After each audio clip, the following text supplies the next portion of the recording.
गणेश उत्सव का छुपा खजाना।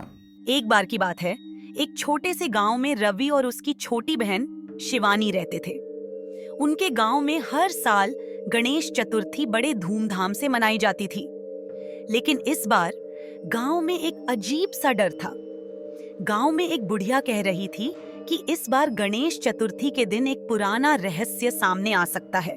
गांव में जब सब लोग गणेश चतुर्थी के उत्सव की तैयारी कर रहे थे, रवि और शिवानी को यह बात बहुत अजीब लगी।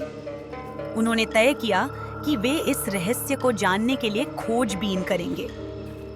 उत्सव की रात जब चांद पूरा था और हर तरफ दीपों की रोशनी फैली हुई थी, रवि और शिवानी ने चुपके से गांव के मंदिर की ओर रुख किया।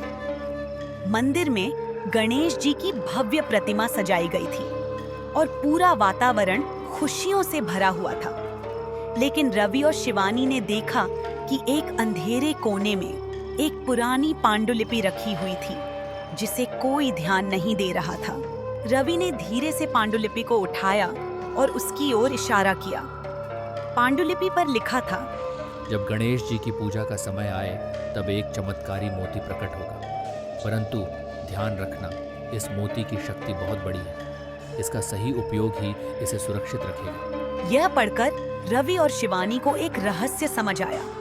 उन्होंने पांडुलिपि को ध्यान से पढ़ा और तय किया कि वे मोती को ढूंढेंगे। रात गहरा रही थी और सभी लोग उत्सव में व्यस्त थे, इसलिए रवि और शिवानी ने मंदिर के पिछवाड़े की ओर रुख किया। जैसे ही वे मंदिर के पिछवाड़े में पहुंचे, उन्होंने देखा कि वहां एक पुराना कुआं था। कुएं की गहराई में कुछ चमकती हुई चीज नजर आ रही थी। शिवानी ने रवि को इशारा किया और रवि ने कुएं में उतरने का निर्णय लिया। कुएं की गहराई में उतरते हुए उन्हें एक चमकदार मोती मिला। मोती में ऐसी शक्ति थी कि उसकी चमक ने पूरी जगह को रोशन कर दिया।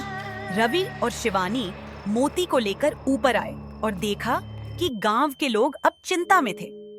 वे समझ गए कि इस मोती को सुरक्षित रखना होगा, क्योंकि उसकी शक्ति गलत हाथों में जा सकती थी। उन्होंने मोती को सुरक्षित स्थान पर छुपाने का निर्णय लिया और गणेश जी की पूजा में इसे नहीं दिखाया। उत्सव की रात समाप्त हो गई और सुबह होते ही रवि और शिवानी ने मोती को एक सुरक्षित गुप्त स्थान पर छुपा दिया। उन्होंने कभी भी इस रहस्य को किसी को नहीं बताया, लेकिन गांव में सबको हमेशा महसूस होता रहा कि उनकी सुरक्षा और सुख की वजह उस अदृश्य मोती की शक्ति थी। समय बीत गया और गणेश चतुर्थी का उत्सव हर साल खुशी और समृद्धि लेकर आता रहा।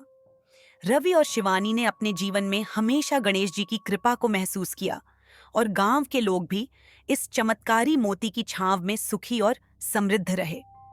इस तरह गणेश भगवान की रहस्यमयी यात्रा ने न केवल रवि और शिवानी की जिंदगी को बदल दिया, बल्कि पूरे गांव को एक अद्भुत अनुभव दिया। गणेश जी की विशेष शक्ति हमेशा उनके साथ रही और गांव की खुशहाली बनी रही।